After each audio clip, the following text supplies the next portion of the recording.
Shalom Bapak Ibu Saudara yang dikasihi Tuhan. Selamat sore, selamat malam. Hari ini Selasa 22 Februari 2022 ya. Lewat ibadah pesan gembala ini kiranya jadi berkat bagi setiap kita. Mari kita awali di dalam doa. Bapa di surga, segala puji, hormat, syukur kami naikkan ke hadirat-Mu. Kami bersyukur atas penyertaan dan pemeliharaan-Mu sepanjang hari. Engkau mencukupkan segala apa yang kami perlukan, dan kami tidak kekurangan satu apapun karena kasih dan kemurahan-Mu. Tiba saatnya ya Tuhan, kami mau belajar sebagian kebenaran firman-Mu. Urapi hamba-Mu, urapi firman-Mu, dan biarlah sore hari ini menjadi sore yang penuh berkat bagi setiap kami. Dalam nama Tuhan Yesus Kristus kami berdoa dan mengucap syukur. Haleluya. Amin. Bapak Ibu Saudara yang dikasihi Tuhan, ada banyak orang salah dalam menilai sesuatu. Ya, ada banyak orang salah dalam menilai atau menyikapi suatu situasi. Ya, karena orang seringkali menilai dari apa yang kelihatan secara kasat mata.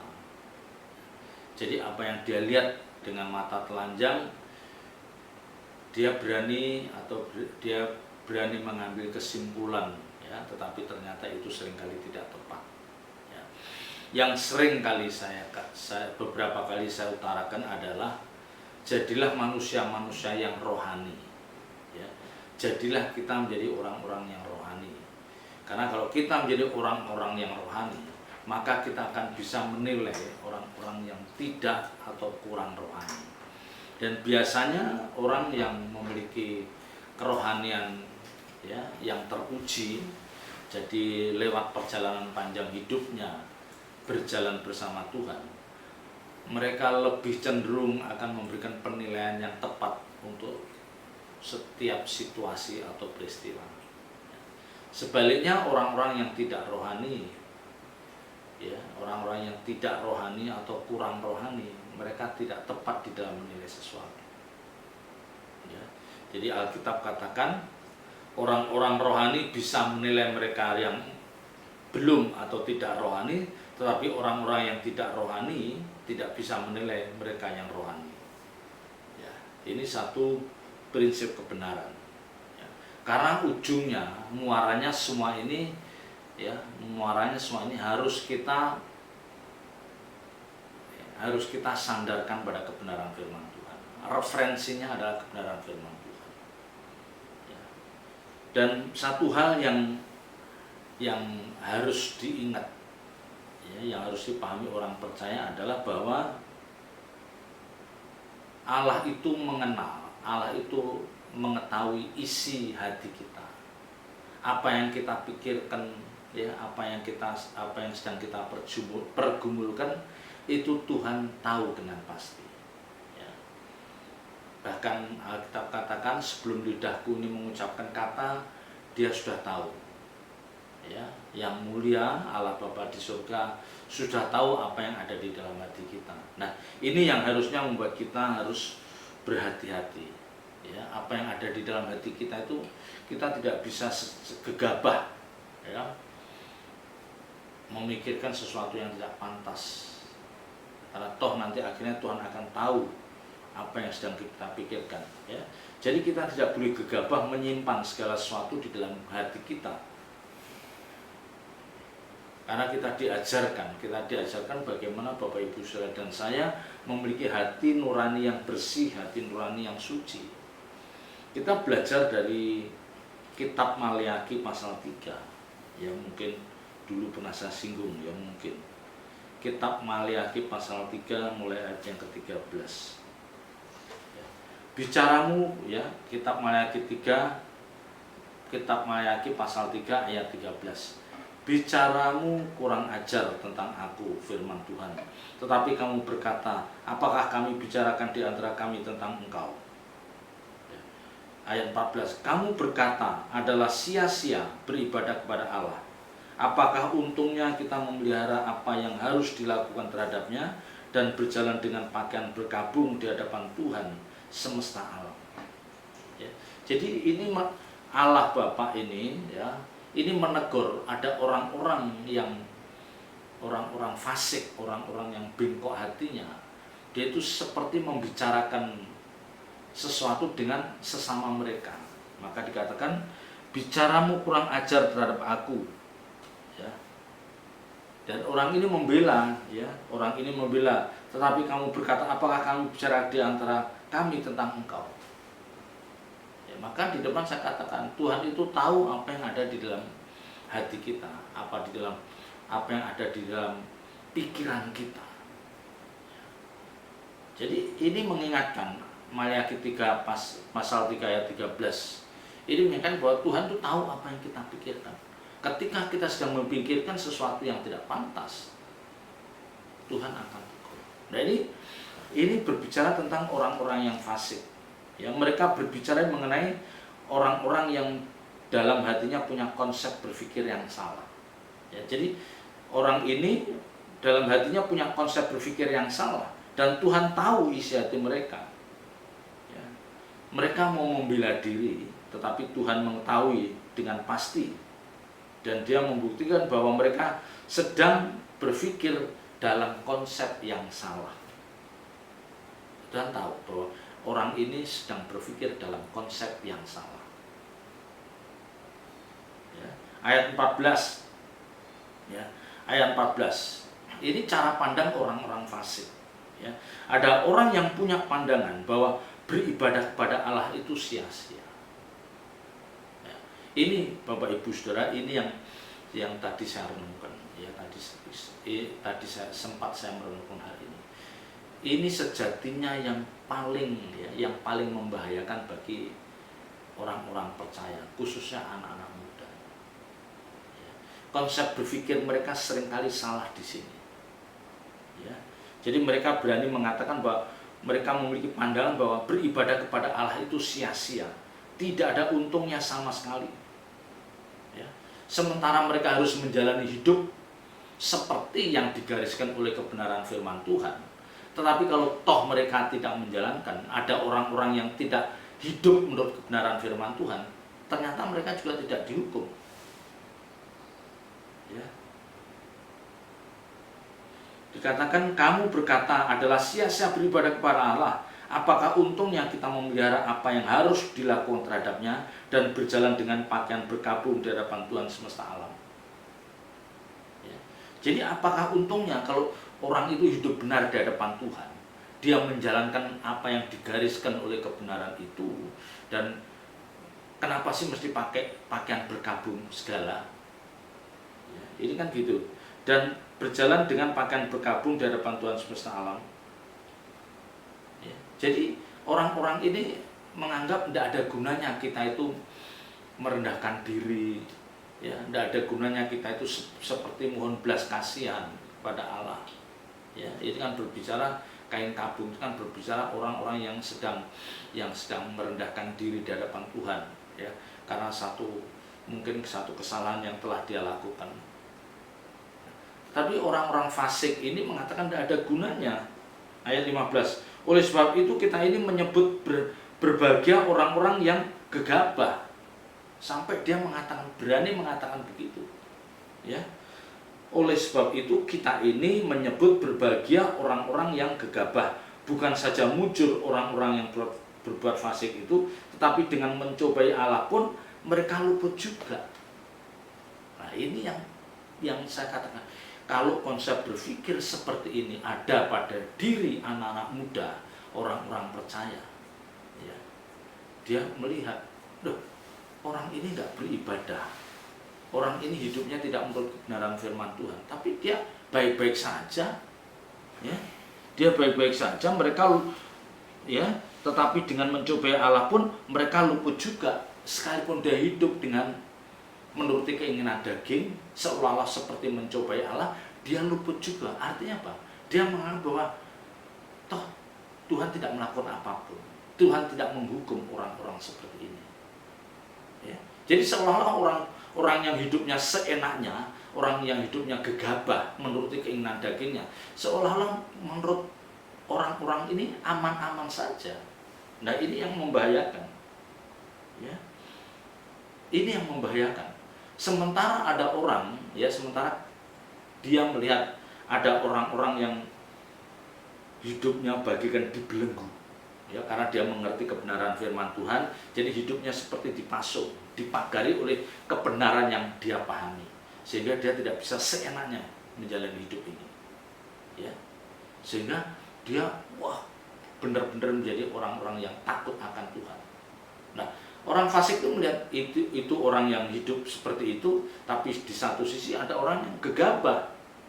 Tapi orang yang gegabah ini pun yang seolah-olah mencobai Tuhan, dia tidak luput juga dari penghukuman oleh Tuhan. Nah, ini yang seringkali yang saya katakan ini yang membahayakan. Ya, karena konsep berpikir seperti ini yang akhirnya nanti akan membuat orang-orang itu menjadi orang-orang yang tidak takut akan Tuhan. Ya. Orang akan mengatakan, tuh lihat, dia hidupnya seenaknya saja, Tuhan nggak menghukum. Tuh lihat, dia hidupnya menuruti keinginan dagingnya aja, dia diberkati Tuhan. Hidupnya nyaman, tidak kekurangan suatu apapun. Pasti ada suara-suara sumbang yang itu akan diperdengarkan oleh kuasa kegelapan. Dan ini yang seringkali menggoyahkan iman orang percaya. Ya, jangan sampai orang-orang yang mengerti kebenaran firman Tuhan, yang dia memiliki hasrat yang kuat untuk hidup takut akan Tuhan. Ya, dia memiliki gairah yang kuat untuk hidup takut akan Tuhan. Tapi ketika dia mendengar suara ini, dia jadi berpikir, iya ya, mereka hidup semaunya, tapi Tuhan tidak menghukum. Ya, karirnya lancar, usahanya tambah besar, ya, rumah tangganya tidak ada masalah. Ya, jadi seolah-olah Tuhan tidak berperkara. Ya, seolah-olah orang ini diluputkan dari hukuman Tuhan. Nah, ini yang membahayakan Bapak Ibu Saudara. Ya, kita jangan terkecoh dengan kondisi seperti ini. Ya, kita jangan terkecoh sehingga niat keinginan kuat kita untuk hidup benar di hadapan Tuhan itu luntur. Ya, gairah hasrat kita untuk hidup takut akan Tuhan itu jadi kendor. Jangan. Ya, jangan. Mereka adalah orang-orang fasik yang saya katakan menilai sesuatu dari apa yang dilihat dengan kacamata, dengan mata telanjang. Dia tidak menilai, dia tidak melihat di balik yang dilakukan orang itu nantinya apa yang akan dia tuai. Ya. Jadi di balik apa yang dilakukan orang itu, dia tidak tahu apa yang akan dituai oleh orang-orang seperti ini yang hidupnya gegabah. Sebaliknya, dia juga tidak tahu apa yang akan dituai oleh orang-orang yang hidupnya takut akan Tuhan, yang menggelar hidup seperti dipagari oleh kebenaran firman yang dipahami, sehingga dia tidak bisa hidup suka-suka hatinya. Ya, orang ini tidak tahu. Ya. Ayat 16. Beginilah berbicara satu sama lain orang-orang yang takut akan Tuhan. Nah, ayat 16 itu pembicaraan sesama orang-orang yang takut akan Tuhan. Kalau ayat 14, 13 sampai 15 itu pembicaraan antara orang-orang yang tidak takut akan Tuhan, orang-orang fasik. Yang konsep berpikirnya seperti itu. Nah, sekarang kita lihat dari cara berpikir orang-orang yang takut akan Tuhan. Beginilah berbicara satu sama lain orang-orang yang takut akan Tuhan. Tuhan memperhatikan dan mendengarnya. Sebuah kitab peringatan ditulis di hadapannya bagi orang-orang yang takut akan Tuhan dan bagi orang-orang yang menghormati namanya.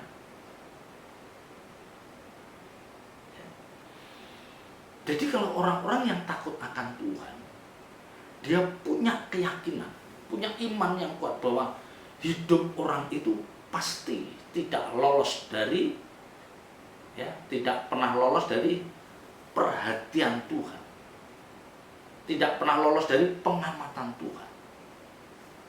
Ya, ini yang harus kita pahami, ya, bahwa Allah itu hadir di mana saja. Roh Allah itu memenuhi jagat raya ini. Ya, tidak ada satu tempat pun di mana Allah tidak hadir. Tidak ada satu tempat pun di mana roh Allah tidak hadir. Ya, dengan kata lain, kalau kita berbuat yang tidak baik di ujung bumi manapun, Allah akan tahu. Demikian juga kalau kita berbuat sesuatu yang baik yang memberkati banyak orang, sekalipun banyak orang tidak melihat, tetapi mata Tuhan melihat apa yang kita lakukan. Nah, ini yang harus menjadi pegangan kita. Bahwa dalam benak kita itu kita yakin bahwa Allah hadir di sekitar kita. Ya, Allah hadir dalam hidup kita. Allah hadir dalam hidup ini. Ya. Kalau dia menghayati kehadiran Tuhan di dalam hidupnya, ingat, kalau seseorang menghayati kehadiran Allah di dalam hidupnya, pasti dia akan menjadi orang-orang yang takut berbuat salah, takut berbuat dosa. Ya, karena dia meyakin bahwa mata Tuhan tertuju pada orang-orang. Ya, pada semua orang, tidak ada yang lolos dari pengamatannya. Jadi ayat 16 itu benar mengatakan Tuhan memperhatikan dan mendengarnya. Memperhatikan apa yang kita perbuat, mendengar apa yang kita ucapkan, apa yang kita perkatakan. Tuhan mendengarnya. Sebuah kitab peringatan ditulis di hadapannya bagi orang-orang yang takut akan. Jadi seperti ada buku catatan bagi Tuhan, kitab untuk mengingatkan Tuhan. Oh, ini orang-orang ini memang orang-orang yang selalu menggelar hidup takut akan Tuhan. Orang ini dalam setiap perkataannya dia selalu berhati-hati. Bagaimana apa yang diucapkan, apa yang diperkatakan, apa yang disuarakan itu tidak melukai orang lain, tidak menimbulkan kegaduhan. Ya, apa yang disampaikan, apa yang dibicarakan itu menjadi berkat bagi banyak orang. Dan itu Tuhan perhatikan. Ini Tuhan perhatikan. Ya. Maka saya katakan di depan tadi, jangan kita menilai orang itu dari apa yang kelihatan dengan mata telanjang kita. Ya. Seolah-olah kalau dia melakukan apa, Tuhan nggak tahu ini, buktinya tuh Tuhan nggak hukum. Ya, buktinya tuh lihat, dia baik-baik saja. Ya, dia gemuk-gemuk saja istilahnya. Kita jangan terkecoh. Ya. Kita jangan terkecoh dengan hal-hal seperti itu. Bapak Ibu saudara harus punya keyakinan bahwa Allah hadir di dalam setiap hidup orang percaya, juga setiap hidup orang dimanapun mereka ada. Tuhan tidak pernah lepas pengamatannya. Jadi apapun yang kita lakukan, baik itu buruk, jahat, atau apakah itu baik dan memberkati, Tuhan tahu itu. Ya, Tuhan tahu itu. Ayat 17. Mereka akan menjadi milik kesayanganku sendiri, firman Tuhan semesta alam. Pada hari yang kusiapkan, aku akan mengasihi mereka sama seperti seorang menyayangi anaknya yang melayani dia. Nah, ini janji.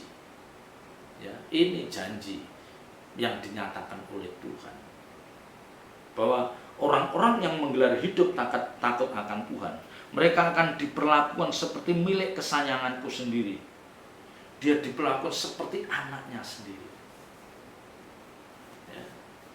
Kalau di sini dikatakan firman Tuhan mereka akan menjadi milik kesayanganku sendiri, firman Tuhan semesta alam, pada hari yang kusiapkan. Ya. Pada hari yang kusiapkan, inilah saatnya penghakiman nanti. Ya, saatnya penghakiman nanti, di mana saat itu akan ditentukan, diputuskan mana orang-orang yang pantas ada bersama Tuhan di langit baru bumi baru. Dialah orang-orang yang menjadi milik kesayangannya, yang akan diperlakukan seperti anak yang setia melayani bapaknya. Dan mana orang-orang yang pantas dibuang ke api kekal, karena mereka adalah orang-orang yang tidak memperdulikan kebenaran firman Tuhan. Hidupnya fasik. Ya, dia tidak menghormati hadirat Allah dalam hidupnya. Ini, ya. Jadi ada orang-orang yang tidak menghormati hadirat Allah dalam hidupnya. Padahal Allah itu hadir dalam hidup mereka. Ya, artinya apa? Allah itu memperhatikan hidup orang itu, tapi dia tidak menghormati kehadiran Tuhan dalam hidupnya. dia berlaku seenaknya, dia berlaku semaunya, menuruti keinginan dagingnya, memuaskan hawa nafsunya. Nah ini yang nantinya akhirnya menjadi orang-orang yang meratap di kekekalan nanti. Ya, jadi Bapak Ibu Saudara, saya mengingatkan, hati-hati. Ya, kita harus selalu ya memiliki penghayatan yang kuat bahwa Allah hadir dalam setiap hidup seseorang. Dia mengawasi, dia mengamati, dia menilai apa yang kita lakukan, kita perbuat, apa yang kita perkatakan. Dan semua yang kita lakukan itu ada hitung-hitungannya. Ingat, semua yang kita lakukan itu ada hitung-hitungannya, ada konsekuensinya. Ya, apa yang kita tabur itu yang akan kita tuai. Ya. Ayat 18. Maka kamu akan melihat kembali perbedaan antara orang benar dan orang fasik, antara orang yang beribadah kepada Allah dan orang yang tidak beribadah kepadanya. Dan pada akhirnya, Bapak Ibu Saudara, pada waktu yang telah ditetapkan Tuhan, orang akan melihat ini bedanya orang yang beribadah pada Tuhan dan ini orang yang tidak beribadah. Ya, mana orang benar dan mana orang fasik. Akhirnya orang pasti melihat. Ya, orang pasti melihat. Kapan orang akan bisa memberikan penilaian, oh ini orang benar, oh ini orang fasik, oh ini orang yang setia beribadah dan ini orang yang tidak setia beribadah. Nah, nanti Bapak Ibu Saudara, kelihatannya ketika sama-sama menghadapi persoalan dalam hidup ini. Yang pertama, ketika sama-sama menghadapi persoalan dalam hidup ini, bagaimana respon mereka? Ya, sama-sama dapat di PHK dari kantor, sama-sama kehilangan pekerjaan, sama-sama dikhianati pasangan hidupnya, pasti berbeda cara merespon orang benar dan orang fasik. Ya, kalau orang benar dia akan merespon bagaimana dia bisa dengan tulus dia bisa mengatakan bahwa semua yang kau izinkan terjadi itu berkat abadi. Ya, jadi semua yang terjadi dalam hidupnya orang benar, orang yang rajin beribadah itu akan mengatakan ini kau izinkan terjadi, inilah berkat abadi yang kau nyatakan dalam hidup kami. Tapi kalau dia orang fasik, orang yang tidak beribadah, ketika dia menghadapi masalah, dia akan mengutuk Tuhan. Dia akan mencari kambing hitam, dia akan menyalahkan banyak orang. Yang akhirnya bukan damai sejahtera yang dihadapi, tetapi apa? Kekacauan yang dihadapi. Ya. Ini bedanya.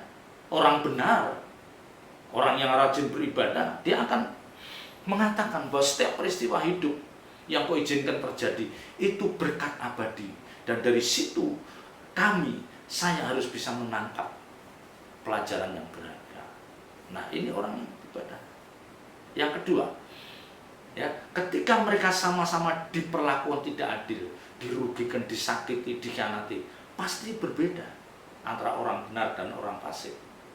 Ya, kalau orang fasik, orang yang tidak beribadah, dia pasti mempersiapkan pembalasan atas apa yang dilakukan orang lain terhadap dirinya. Dia pasti mempersiapkan pembalasan. Dia mempersiapkan perhitungan.